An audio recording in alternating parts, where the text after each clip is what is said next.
और चलिए ब्रेक के बाद हम आगे बढ़ते हैं। हमारे साथ इस वक्त गोपीचंद गहलोत साहब भी वरिष्ठ नेता इनेलो के जुड़ चुके हैं, उन्हीं से मैं चर्चा की शुरुआत करता हूं। गहलोत साहब, बहुत स्वागत है। और साथ ही सबसे अहम सवाल और पहला सवाल हमारा, क्या यह मोदी का डर है जिसकी वजह से इनेलो को भी जनता परिवार में शामिल होना पड़ा, या फिर जैसा शरद यादव ने कहा कि जनता परिवार में अगर इनेलो आता है तो हम मिलकर देवीलाल जी का सपना पूरा करेंगे? अचानक से सपने की याद शरद यादव को, मुलायम को और उसके साथ साथ इनेलो के नेताओं को आने लगी है। क्या वजह है इसके पीछे? कुछ तो वजह होगी सर।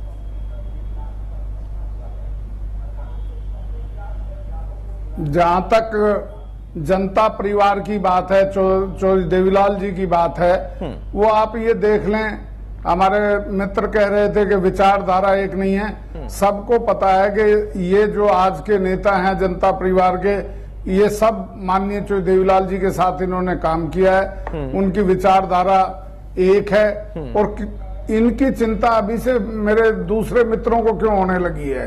अभी तो सारा हर चीज पे चिंतन हो रहा है, मनन हो रहा है, हर चीज पे बारीकी से अध्ययन करने के बाद कोई निर्णय लिया जाएगा। परंतु इनको अभी से इनके पेट में मरोड़े उठने लगे हैं, इनको चिंता नहीं करनी। और डरने की जहां तक बात है, इंडियन नेशनल लोकदल के इतिहास को लोग जानते हैं, जो देवीलाल जी के संघर्ष को लोग जानते हैं कि हमारी हिस्ट्री में कहीं भी जो है डर नाम की चीज नहीं है। चाहे वो कांग्रेस का कुशासन था, चाहे वो स्वर्गीय चौधरी बंसीलाल जी का टाइम था या भजनलाल जी का था, इंडियन नेशनल लोकदल के पूरी टीम ने हमेशा जो है लोगों के हितों के लिए संघर्ष किया है। चाहे वो सदन से लेके सड़क तक की बात हो, चाहे रेल से लेके जेल तक की बात हो, कभी भी हमारे आदमी जो हैं संघर्ष से पीछे नहीं हटे। और हमारा इससे बुरा क्या होगा? अगर कोई डर की बात है तो मैं बड़े अदब से कहना चाहूंगा कि जो हमारे साथ अब हुआ, इससे बुरे की तो आप कल्पना भी ना करें। हम तो पूरी तरह से, आज कोई चुनाव हरियाणा में नहीं हो रहा, हम तो लोगों के हितों के लिए, जो आज इन मित्रों ने लोगों के कुठाराघात किया, उनके खिलाफ जो है लामबंद होकर संघर्ष करने का मन बना रहे हैं। और लोकतंत्र में अगर मजबूत विपक्ष नहीं होगा, लोकतंत्र में अगर आवाज नहीं उठाई जाएगी मजबूती से, तो फिर लोकतंत्र भी सुरक्षित नहीं है। बिल्कुल, हमारे बिल्कुल सही। भाजपा के मित्रों को एक चीज बड़े उससे सोचना चाहिए कि वो स्वप्न में ना रहें कि सब कुछ ठीक चल रहा है। 157 वायदे करके ये आज सत्ता में आए थे। मेरे मित्र बताए ना कि कितने से वायदे पूरे हो गए। आज लोग जो है खून के आंसू रो रहे हैं और इनको कोस रहे हैं। हमारा आज कोई ना चुनाव है ना कोई सत्ता की बात है, हम तो संघर्ष के लिए आज लामबंद हो गए सरकार के खिलाफ संघर्ष करने का इरादा बना रहे हैं। और मेरे को उम्मीद है, आज तो मैं कहने की स्थिति में नहीं हूं क्या होगा, परंतु हर चीज को बारीकी से अध्ययन करके उसको पूरी तरह से परख के और उसके उपरांत जो भी जनता परिवार का गठबंधन बनेगा वो वास्तव में मजबूत होगा और एक परिवर्तन का परिचायक होगा। ये सर गहलोत जी एक इसी लाइन में एक सवाल जोड़ना चाहता हूं। केवल सिंह ढींगरा साहब हमारे साथ हैं कांग्रेस की तरफ से। उनका कहना है कि जनता दल एक हो और कांग्रेस का नेतृत्व हो उसके साथ। क्या आप लोग नेतृत्व स्वीकार करेंगे? वो अपने आप को भी शामिल करना चाहते हैं, अपनी पार्टी को भी आप लोगों के साथ। मैंने अभी आपको बड़ा स्पष्ट बताया है कि ये अभी बड़ी इनिशियल स्टेज पे है और कोई जल्दबाजी नहीं है कि भाई जल्दबाजी में सब कुछ करना है। जहां तक हमारा विचार है, कम से कम हरियाणा में तो मेरे निजी विचार हैं, ये पार्टी की क्या लाइन होगी मैं नहीं कह पाऊंगा, परंतु आप कभी से उठा के देख लें, कांग्रेस के कुशासन के खिलाफ अगर लड़ाई लड़ी है तो वो इंडियन नेशनल लोकदल ने लड़ी है। मेरे को नहीं लगता कि कांग्रेस और हम कम से कम हरियाणा में एक प्लेटफॉर्म पे आ पाएंगे। चलिए, स्पष्ट कर दिया आपने, बहुत अच्छी बात। बाकी राजनीति में कब क्या हो जाए कुछ कह नहीं सकते हो, ठीक है। ये आपकी बहुत ईमानदारी वाली बात थी, बहुत वाकई स्वीकार करने वाली बात है कि राजनीति में कब क्या हो जाए कह नहीं सकते, लेकिन कम से कम हरियाणा की राजनीति में आप उनके साथ नहीं आएंगे, आपकी लाइन है और इस पर आप अडिग हैं। मैं दूसरे सवाल पर अपने आना चाहता हूं। आरएस सर, मैं आपसे जानना चाहूंगा कि जो असर की बात है, अभी हालांकि जैसा गहलोत साहब ने कहा कि बहुत इनिशियल स्टेज है, हम चर्चा जरूर कर रहे हैं, अभी खुद उन लोगों ने फैसला अंतिम नहीं लिया है, लेकिन अगर ऐसा हो जाता है क्या लगता है, जिस उम्मीद से लालू और नीतीश बिहार में एक साथ आ गए हैं, जिस उम्मीद से एक बयान आया था यूपी में कि मुलायम के साथ मायावती भी आ जाए, हालांकि वही वाली बात है कि गहलोत साहब जैसे कहें कि ढींगरा साहब के साथ कतई नहीं जाएंगे, वहां पर भी इस तरीके का बयान, अगर ऐसा हरियाणा में हो जाता है, इनेलो शामिल हो जाती है, इसका क्या असर होगा? और जिस बात का सर आप जिक्र कर रहे थे कि दरअसल यहां पर सपना पूरा करने की कोई बात नहीं है, सिर्फ एक मकसद है, वोट बैंक का मकसद है, मुलायम के जरिए उस वोट को लाना, क्या वाकई वो असर आ सकता है, हो सकता है ऐसा? देखिए, इनेलो का जो इतिहास है, राजनीतिक इतिहास, वो 1977 में जनता पार्टी से शुरू हुआ। जनता पार्टी के अंदर बड़े बड़े नेता थे, मोरारजी देसाई, जगजीवन राम, चौधरी चरण सिंह, बड़े नेशनल स्टैंडिंग के नेता थे, परंतु हरियाणा में जनता पार्टी का अर्थ सिर्फ चौधरी देवीलाल था। ठीक है। उसके उपरांत समता पार्टी बनी, जॉर्ज फर्नांडिस उसके अध्यक्ष थे, परंतु हरियाणा में समता पार्टी का मतलब सिर्फ चौधरी देवीलाल। लोकदल में चौधरी चरण सिंह देश के नेता थे, परंतु हरियाणा में चौधरी देवीलाल लोकदल।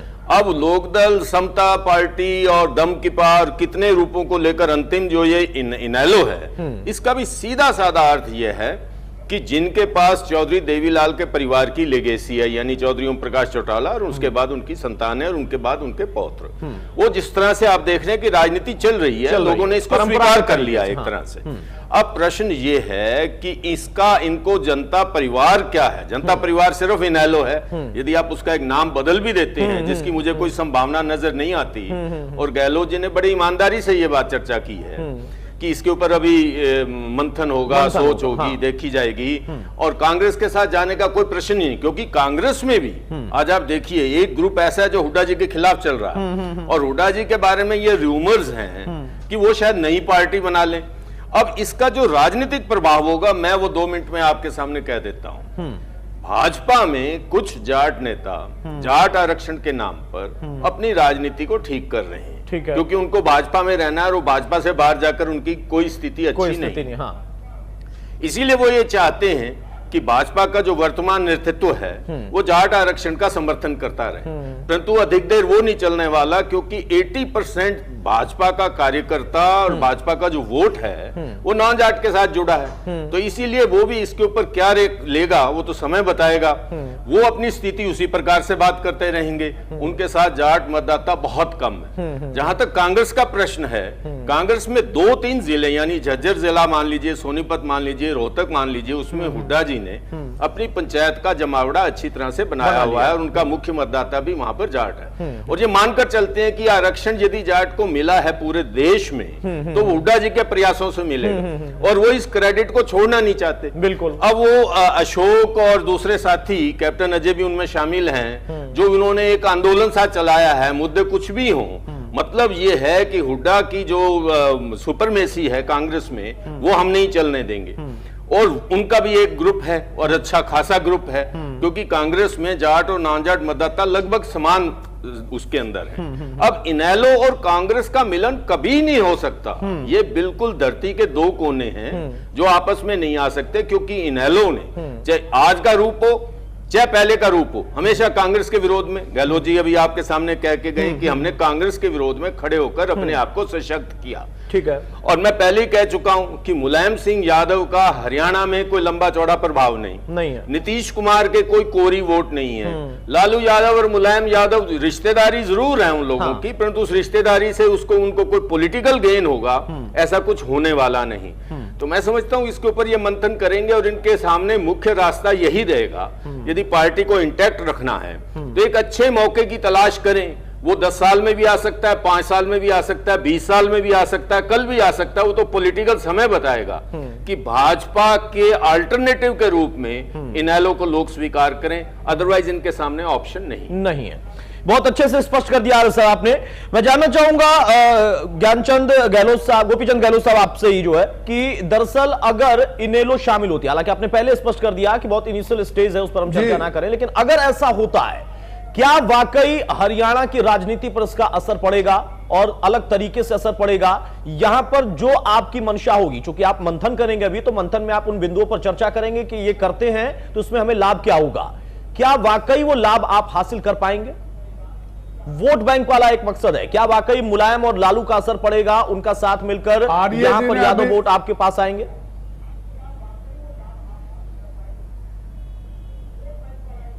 आर्य जी ने अभी जो है 77 से हरियाणा की राजनीति पे चर्चा की।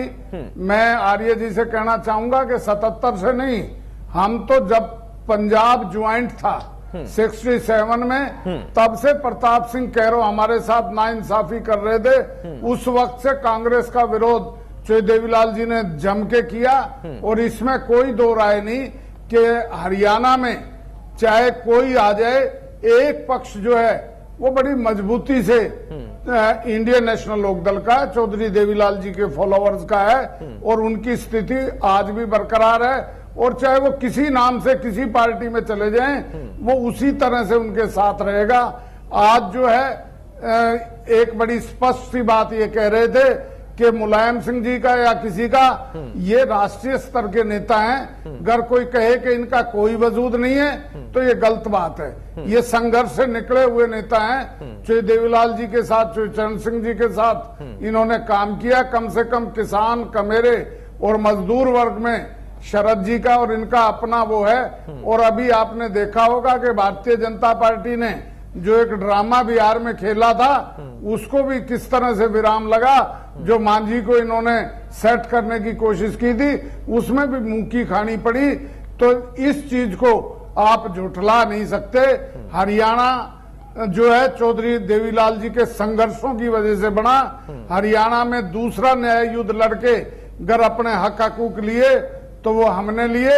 जहां तक बात कह रहे थे 2-3 जिलों की, उनकी, मैं तो ये कहना चाहूंगा कि हमारे यहाँ किसान की आज बात तो सब करते हैं, परंतु किसान को जो है सबसे पहले ओलावृष्टि का वो देना शुरू किया किसने किया? वृद्धों को पेंशन देने की शुरुआत की किसने की? किसान का कर्जा माफ करने की शुरुआत की वो किसने की? रेडियो का टोकन टैक्स और साइकिल का टोकन टैक्स, से मेरा ख्याल है कि जो विषय है ऐसी योजनाएं हैं जो इनेलो के खाते में जाती हैं। सर गहलोत साहब आपने दुरुस्त बात की। आप लोगों ने बहुत सारी चीजें की हैं, किसानों के लिए करते रहेंगे और किसानों की लड़ाई आप लड़ते हैं, उस पर किसी को आपत्ति नहीं। मेरा सवाल जो था सर कि क्या वाकई इसका असर पड़ेगा? ज्ञानचंद साहब कुछ कहना चाहते हैं। ज्ञानचंद साहब बोले। विषय जनता परिवार का है। ज्ञानचंद साहब आप बोले, आप बताएं। मैं आपसे सवाल ले रहा हूं कि क्या वाकई इन लोगों का मिलन की बात कर रहा हूं मैं। गुप्ता जी बिना जनता परिवार के कोई बात नहीं की विषय से नहीं भटक रहे हैं। आपकी बात कर रहा हूं कि हमने जो बात की है वो जनता परिवार, ये जो आप जिन नेताओं की चर्चा की है सारे जनता परिवार में है, ये जनता परिवार की नहीं है। ये आज मैं समझता हूं कि हम चर्चा कर रहे हैं कि जनता परिवार में आप लोग गए हैं, उससे आपको क्या लाभ होने वाला है, क्यों गए हैं, उसका कारण क्या है। और जो मैंने कहा कि ये जो हताशा और निराशा पिछले चुनाव के अंदर इंडियन नेशनल लोकदल को देखने को मिली, उस हताशा और निराशा का परिणाम है कि आज इंडियन नेशनल लोकदल अपने आप को जनता परिवार में विलय करने के लिए मजबूर हुआ है। आज जो आपने जो शब्द यूज किए कि हरियाणा प्रदेश के अंदर कांग्रेस के साथ ये इंडियन नेशनल लोकदल कभी समझौता नहीं करेगा, केवल हरियाणा प्रदेश के अंदर कहा। आपने ये सोच समझ कर कहा कि क्योंकि कल को बिहार के अंदर जब यही जनता परिवार जो है कांग्रेस के साथ समझौता करेगा, तब इंडियन नेशनल लोकदल की क्या स्थिति होगी। तब वो इंडियन नेशनल लोकदल जो है वो जनता परिवार के बीच का ही पार्ट, एक अंग होगा। क्या वहां पर आप ये भी कह सकते हैं कि जनता परिवार कांग्रेस के साथ कभी समझौता नहीं करेगा? इंडियन नेशनल लोकदल की तो आप बात कर रहे हैं। आज आपने जो कहा कि जो ये जो विलय हुआ है, ये जो विलय हो रहा है पार्टियों का, ये लोगों के हित में हो रहा है। मैं समझता हूं कि ये केवल हताशा और निराशा के कारण और भारतीय जनता पार्टी की बढ़ती हुई लोकप्रियता के कारण आज ये हताशा और निराशा गुप्ता जी आपको दिखाई दे रही है। पर मजबूर हो आपके अच्छे दिन आने थे वो आ गए हैं, इससे अच्छे जो है लोगों को हमें आपसे अब उम्मीद नहीं बनती है। आपके अब जो कुछ होगा निर्णय है आपके अंदर जान के वो होगा कि आपके निर्णय के अंदर ये छुपी हुई है, वो सामने नजर आ रही है। ठीक है सर, आपका कहना है गुप्ता साहब की हताशा और निराशा का निर्णय है, इनकी मजबूरी हो गई है यहाँ पर जाना, या फिर इनकी एक मंशा है, दूरदर्शिता इनके नेताओं की, जो बाद में अंतिम अगर फैसला लेते हैं जाने का तो उसमें ये अपना लाभ प्रदेश में देखना चाहते हैं। और जैसा खुद गहलोत साहब कह रहे हैं कि दरअसल अभी अंतिम फैसला नहीं है, लेकिन फिर भी हम अगर कुछ करेंगे तो उसका असर दिखाई देगा। मैंने बात कही अतुल जी, अतुल जी, मैंने जो दूसरी बात कही, जो दूसरी बात मैंने कही कि इन्होंने ये कहा कि हरियाणा प्रदेश के अंदर ये जो इंडियन नेशनल लोकदल और कांग्रेस का आपस के अंदर कभी मिलन नहीं हो सकता, लेकिन पूरे एस्पेक्ट के अंदर जनता परिवार का क्या कांग्रेस के साथ कभी समझौता होगा कि नहीं होगा, उसमें इंडियन नेशनल लोकदल रहेगी कि नहीं रहेगी, सबसे बड़ी चीज ये देखने की है। खैर गहलोत साहब ने पहले ही कह दिया है कि वो नहीं रहेंगे, किसी भी हालत में नहीं रहेंगे, लेकिन राजनीति में कभी भी कुछ हो सकता है। एक लाइन उन्होंने क्लॉज ये भी जोड़ा था उसमें। मैं एक छोटे से ब्रेक के लिए यहां पर रुक रहा हूं, ब्रेक के उस पार लौटूंगा तो मैं चर्चा को आगे बढ़ाऊंगा, फाइनल कमेंट लूंगा। गहलोत साहब मैं आऊंगा एक छोटे से ब्रेक के बाद।